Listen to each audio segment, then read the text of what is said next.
Delaware's transit service, moving forward. Tonight, will recent court rulings lead to confusion at the polls in Delaware this year? Plus, why Brandywine Creek State Park is going up in flames, and local high schoolers honor a student who desegregated their school. Those stories and much more coming up tonight on DETV News.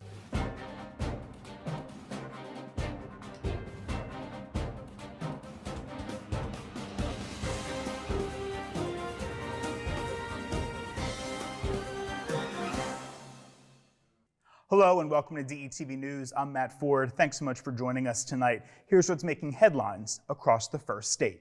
I'm Colin O'Meara and I'm running for governor because while the challenges we face are on us, so are the solutions. And now there's three.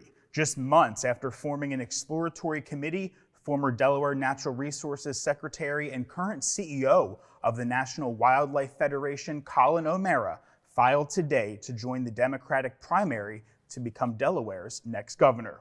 Although O'Meara is the third candidate in the race for the nomination, he is the first to actually file. He pointed out that although Democrats control state government, too many kids live in poverty and about 75,000 children aren't reading at grade level. Lieutenant Governor Bethany Hall Long and Newcastle County Executive Matt Meyer have been campaigning for months for the Democratic nomination that will be up for grabs on the September 10th primary. And staying with politics now, Senator Sarah McBride and Eugene Young, both U.S. Congress candidates, will be in our studios tomorrow, Thursday, March 14th, to discuss key businesses issues right here on air.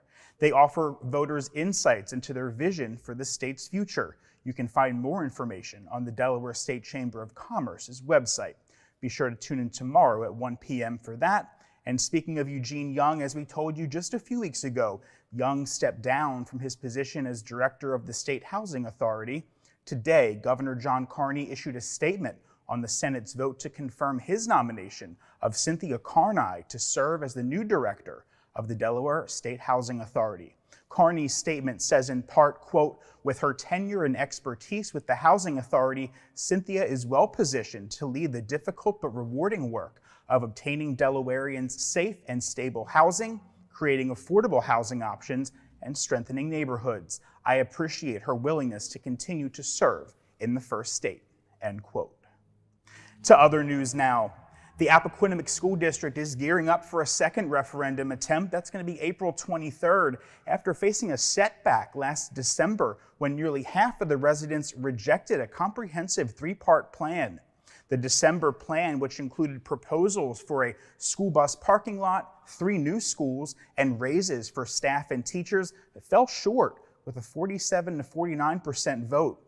In response, the district says that they have made significant changes based on community feedback gathered through town hall meetings over the past 2 months. The revised plan sees a reduction of 4.1 cents for every $100 assessed value from the December proposal.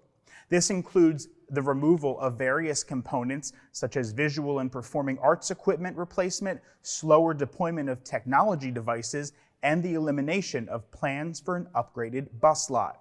However, an $11 million operational request still remains, with $10 million earmarked for teacher salaries, currently the lowest among traditional public high schools in Newcastle County.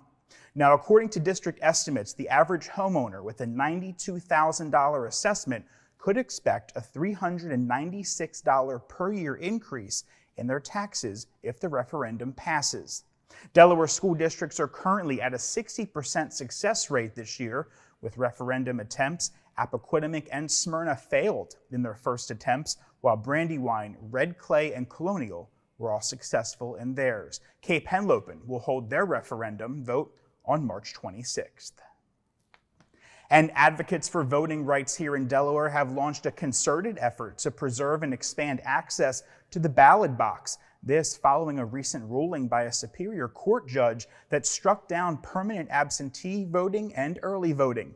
On Tuesday, the ACLU of Delaware, along with the League of Women Voters, announced a campaign in support of a constitutional amendment aimed at ensuring that options such as permanent absentee voting and early voting remain available to voters in perpetuity. According to the ACLU of Delaware, the restrictions imposed by the court ruling disproportionately affect voters from historically marginalized communities, military personnel stationed overseas, and individuals who may lack the time or resources to navigate complex voting systems. While one bill has been introduced to restore early voting, the path to safeguarding these voting rights permanently lies in passing a constitutional amendment, which would require approval in consecutive General Assemblies. And the case to block a Delaware ban of certain weapons such as AK-47s and AR-15s had its last step this week in the U.S. Court of Appeals for the Third Circuit with oral arguments. The Delaware State Sportsmen Association is claiming this ban violates the Second and 14th Amendments. If so, they then question if the district erred when refusing to grant a preliminary injunction. The bans against making, selling, buying, and owning certain high-capacity magazine weapons were signed into law in 2022 by Governor Carney. The suit was filed quickly after that. It is the latest in a series of legal moves dealing with gun restriction here in the first state. The decision in this case could be still months away. And a new bill was introduced Tuesday that aims to take a significant step towards enhanced government transparency and accountability. Senate Bill 21 would establish an Office of the Inspector General, a nonpartisan agency tasked with investigating allegations of misconduct. The office would be able to investigate waste, fraud, and abuse in the executive and legislative branches of state government. According to the Delaware Senate Majority Caucus, Delaware is currently one of only 15 states without an Inspector General of any kind. If passed, the bill stipulates that the Office of the Inspector General would become operational by early 2025. Lawmakers say the term of the Inspector General would last 5 years. This is to ensure the position carries over from one governor to the next. The person in the position would either be reconfirmed or the position would be refilled, depending on the recommendation of the selection panel and the nomination of the governor. Now, it's important to note that no statewide public office holder, member of the General Assembly, cabinet secretary, or division director would be eligible to hold the office of the Inspector General for at least 3 years after they leave office.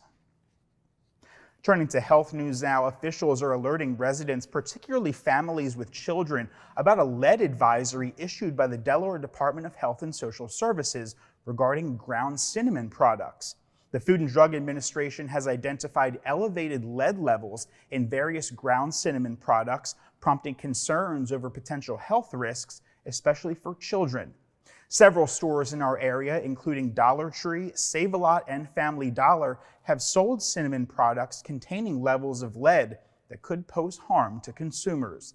Signs and symptoms of lead exposure may include headaches, nausea, vomiting, diarrhea, changes in activity level, and anemia. In response to the FDA's recommendations, several distributors have initiated recalls of ground cinnamon products with high lead levels.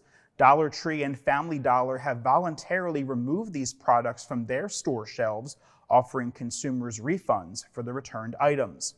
The Department of Health advises consumers not to purchase these products and to dispose of any containers at home immediately. The FDA underscores that there is no safe level of lead exposure for humans, particularly for children who are vulnerable to long-term effects such as learning disabilities, behavioral difficulties, and lower IQ. For further information on the recalled ground cinnamon products, residents can visit the FDA's website. Continuing now with health news, Delaware continues its infant formula distribution program, which originated from supply shortages, you may remember, during the COVID-19 pandemic, to address ongoing affordability challenges for families. This week, Delaware Community Partners and Lieutenant Governor Bethany Hall Long convened at Harper's Heart Closet of Love in the Wilmington Public Library to discuss the latest phase of the program, aimed at providing 15,000 canisters of formula.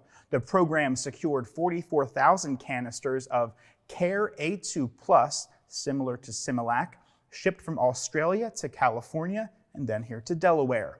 As batches of formula approach the expiration date this fall, parents are urged to take advantage of the available resources, emphasizing the critical role of proper nourishment in infant brain development. More information and locations can be found at the website, seen there on your screen. And if you see smoke wafting through the skies over the next 6 weeks, don't worry, it could be intentional. The Nature Conservatory is set to hold controlled burns in several Sussex County forests through April 30th. According to the Nature Conservancy, they are needed to encourage growth of native vegetation, increase biodiversity, and recycle nutrients back into the soil.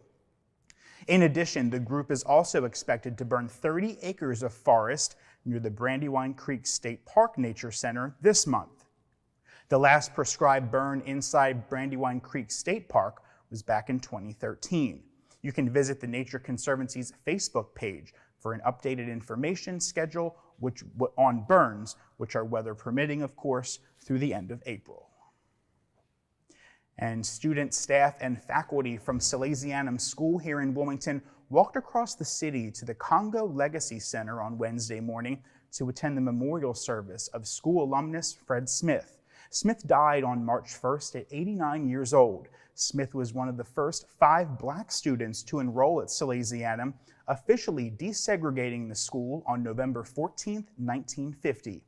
Only the students' parents and the principal who invited them to enroll actually knew that they were coming. Current Salesianum school principal Reverend J. Christian Beretta wrote that on the school's blog. Smith, a 14-year-old freshman at the time, was led into his first class period by the principal, Beretta wrote. There was a short pause, and then classes resumed. No incidents occurred, according to Beretta, and no students left the school. Smith dropped out of school to work full-time to support his family before he graduated, but in 2019, he was presented with an honorary Salesianum diploma at the school's graduation ceremony. That's wonderful. Well, that's going to do it for today's edition of DETV News. Be sure to follow us across your favorite social media platforms, and for a look at what's happening around the state of Delaware, head to our website. That's detvch.com. With tonight's news, I'm Matt Ford. I'll see you again right back here tomorrow.